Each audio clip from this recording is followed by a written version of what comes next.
Hello everyone, my name is Braylon and welcome to my channel. If you're new to my channel, I'm a special ed teacher. I teach a self-contained classroom of first grade through fourth grade and it is really fun. I have not been vlogging for the past 2 months, honestly, because I needed a break and I love vlogging, but with the holidays and my birthday and like getting COVID, so much has happened that I just needed some time off, but I'm excited, I'm back. And we're going with it. I'm wearing a little head thing. Yes, I have hair. It's just very cold. It's like 6 degrees outside and I'm freezing. But today I thought I would bring you around with me for the whole day, a day in the life of a teacher. This morning I woke up, had my water, made sure I packed my lunch and everything. And then I kind of just hung out in my car for 15 minutes because I like to do that. Finish my coffee, listen to my podcasts, and get in like the right zone. And so now I'm here, the day is about to begin, and I just want to make sure that I have everything set up. So it's a Wednesday right now, which means that I've had my workout since Monday, and the students are able to kind of complete that at their own pace and on their own time. So I have a folder for them for math, a folder for them for reading, and a folder for them for writing, and then we do science all together with smaller activities, and then just like recess, lunch, you know, the usual stuff mixed in. So I'm hoping that today will be good, but I know I'm gonna miss a bunch of students today because they're out. I only have a few that are in this week, maybe like 2 or 3. So it's gonna be like a very easy day. So one thing that I kind of want to talk about because it's fresh on my mind is like case managing for like IEPs, 504 plans, stuff like that. I feel like it's not talked about enough, and I feel like I don't talk about it that much here on my channel. I have a lot of IEPs and stuff coming up within the next month, and some students that are on my caseload that I see directly, and some kids that are on my caseload that I actually don't interact with directly. I'm just managing, and it's a lot of work. And so I'm hoping that after school I'll be able to show you some of the things that I need to get done. I usually stay another 20 or 30 minutes just to make sure I've finalized all of my stuff. And I'm gonna have to today because I have so many cases coming up that I just don't even have the time to like, I don't even know. Like, I don't have the time to like write the stuff, plan it. Like, there's just so much that's involved. So I wanna make sure that I kind of like lay that out for you. But for right now, I want to just like drink the rest of my water, kind of relax and get ready for my students to come in. I'm excited to see them and I think it's going to be good. So we'll get started, and then at the end of the day, I can show you all the things that we did and we'll go from there. Okay, we did it. We finished the day, feeling pretty good. So today, there was a lot. I'm not going to lie to you. There was so much. And there were like these meetings that I had that were just kind of heavy, I guess. I don't know, I can't get into it, but if you're a special ed teacher, you get it. So for reading today, we read The Snow Globe Family. I have a copy of it somewhere, but I can't find it. But as I read the real copy, I gave students this copy, which I printed from Rhode Island College Sherlock Center. I've talked about them a gabillion times, and so it comes with some illustrations and symbol supported sentences, which a lot of my students don't need it, but it's helpful for them when they're following along with a story, and I don't have enough copies for everyone to have their own. So we've been reading this for the past couple days and talking about, you know, what it looks like in the snow globe, the family in the snow globe, and all of that. Then we filled out a story map, which is behind the camera. I'm not even gonna turn the camera, but we did a story map of like title, author, illustrator, characters, the usual.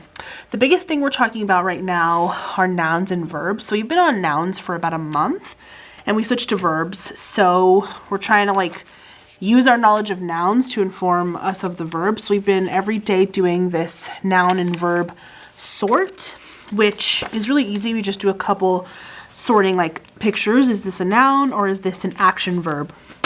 And then we've been acting out different action verbs. And then I have a couple different file folders of action verbs where I have them sit in groups on the rug and they do the quick file folder.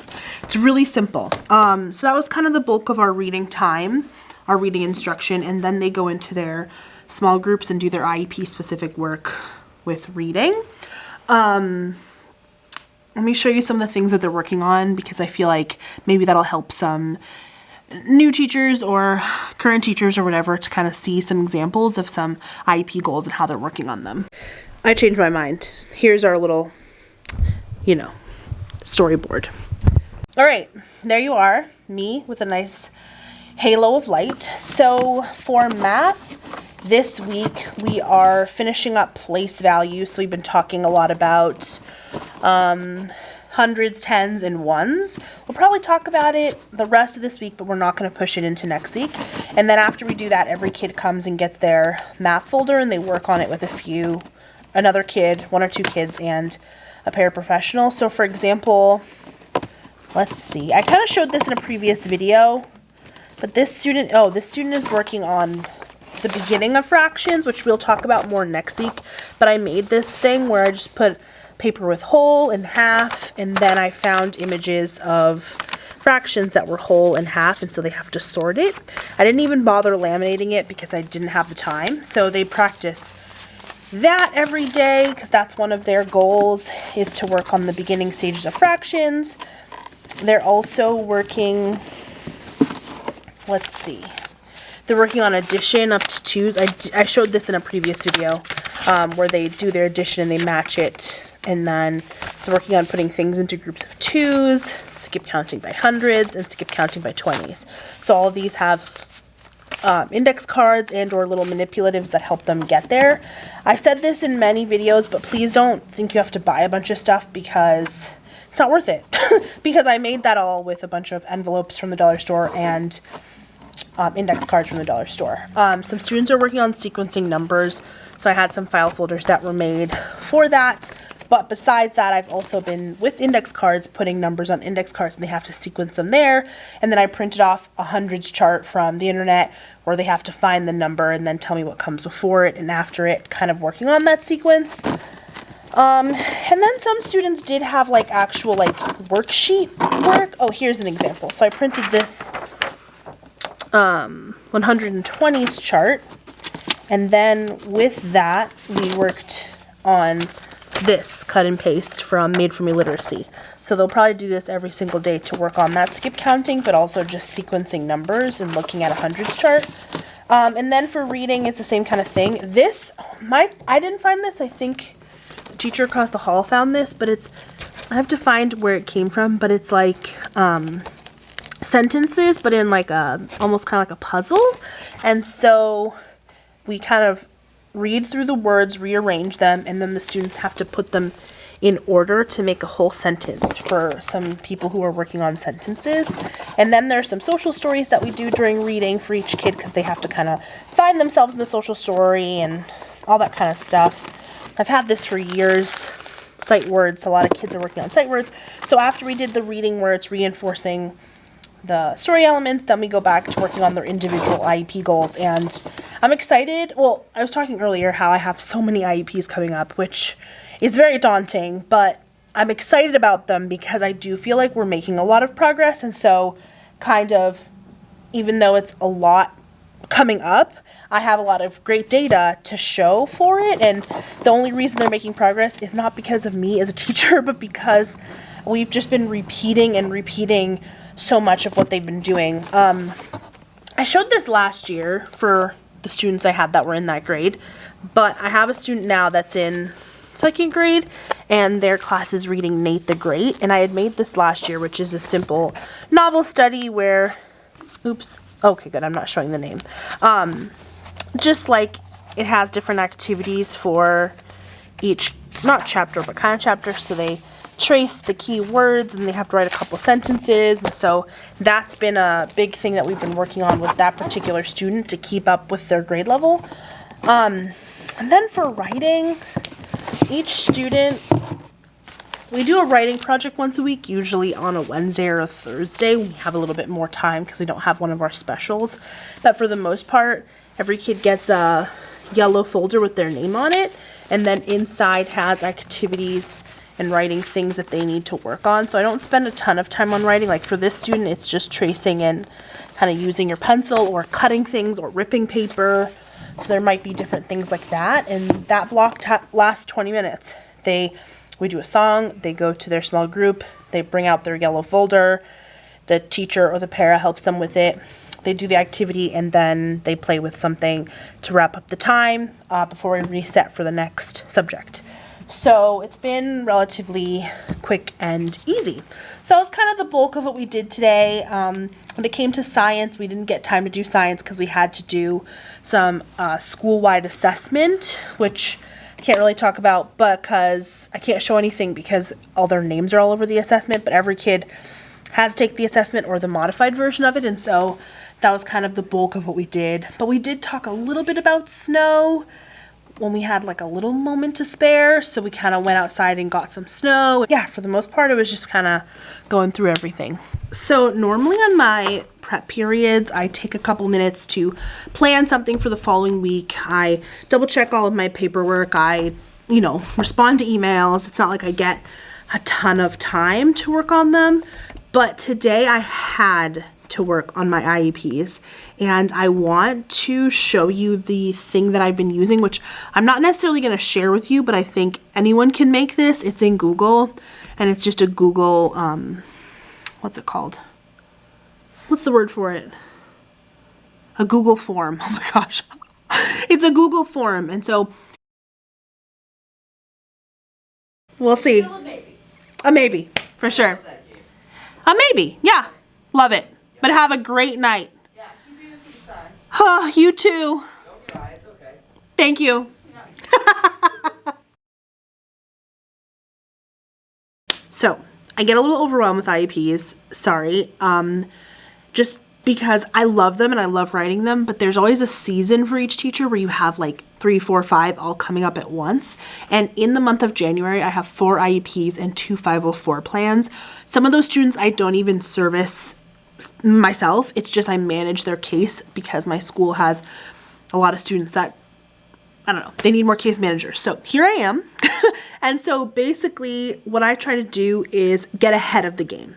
And that is the way it helps me kind of cope and process with what I have going on. So the way my school does IEPs, and every school is different, is we plan the meeting, we all meet together, we talk about the previous IEP, what was working, we look at the data, we look at current progress, we talk with all the members of the team, and then we kind of, in that meeting, talk about like, oh, these are the things that we recommend working on in the next IEP, but what do you think, parents, or what do you think, speech? And so we kind of collaboratively come up with some ideas. Then the team leaves, we have had the meeting, then everyone writes the IEP over the next week. So we have a meeting before the IEP is even written. So then we take the time to kind of take in the feedback of what was said in the meeting. We all write our pieces of it, and then we send it to the parents as a draft. They can take 2 weeks, they can take 10 weeks, whatever, to kind of go through it and add things that they think they'd want to add to it. And then we might have to, draft it again or double check everything. A lot of times parents are like, oh, this looks good because this is what we talked about in the meeting. And then they finalize it and sign it, but it just kind of depends.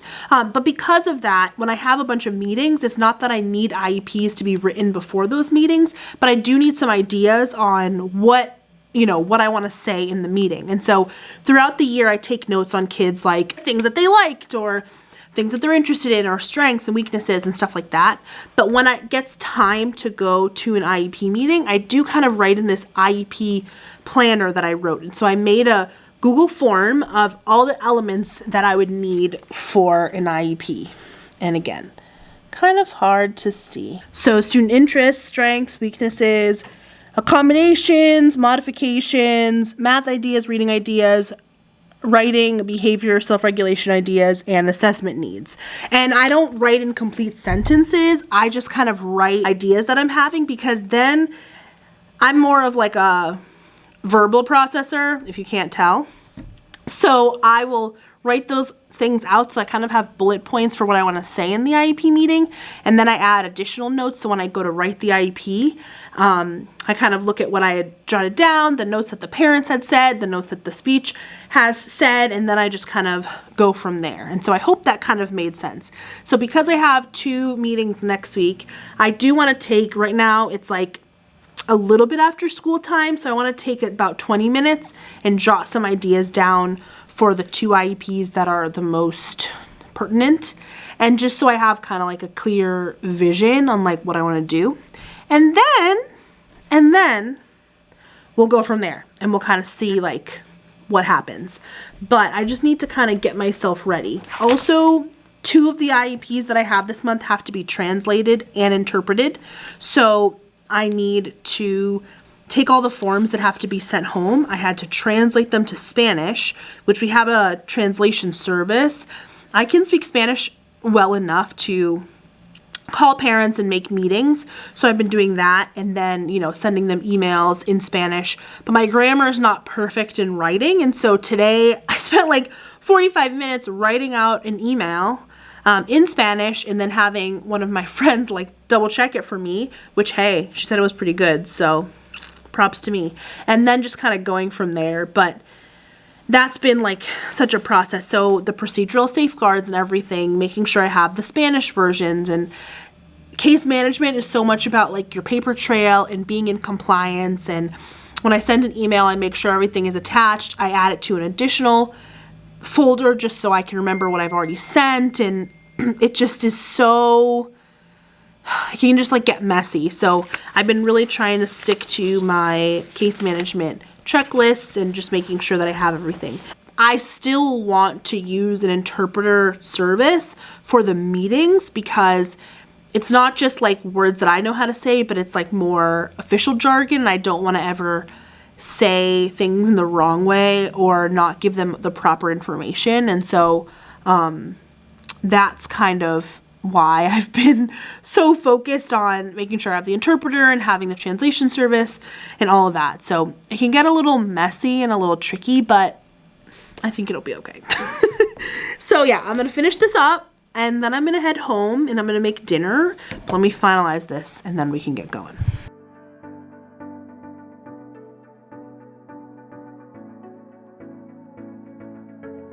All right, this lighting isn't the best, but I just made my food. I put it in the oven.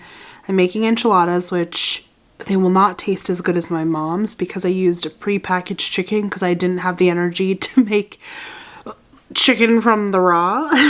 And I used a different type of sauce when I feel like my mom makes a better sauce. I just took mine from the can, but you know, you gotta work with what you've got, and I didn't have the energy to make everything from scratch. I don't know if other teachers are like this, but like when I get home, like I have no energy to make a real meal. Like I really struggle. So I'm excited for it because it's one of my favorite dishes, and yeah, it's gonna be good. I have recently been watching How I Met Your Mother right before I go to bed, and then reading for about an hour.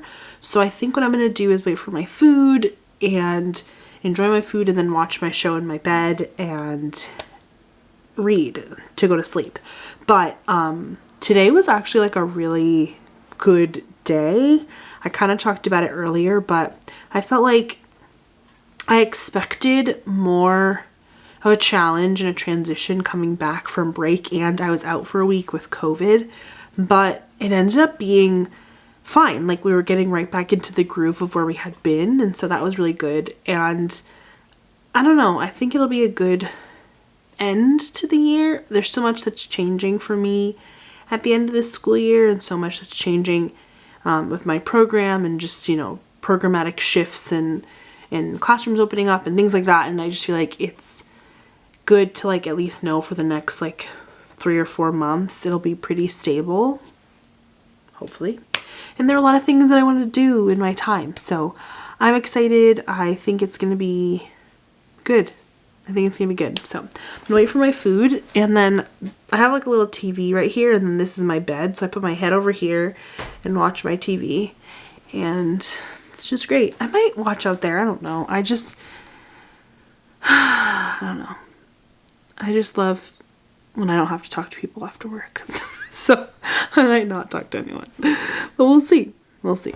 Okay, I changed my mind. I realized that Eternals was released today on Disney Plus, and over the course of last week while I had COVID, I watched every single Marvel movie and every single Marvel TV show except for Eternals because it was only in theaters. So I changed my mind. So it's like 6:30 right now. So I think if I started now, what does it say? 2 hours and 20 minutes. Yeah, that'll put me close to bedtime, and then I'll be able to read and go to sleep. So this was a very fun, chill day. I hope there was something that sparked something in you or was validating or whatever, but I'm going to enjoy the rest of my night, and I will see you in the next video.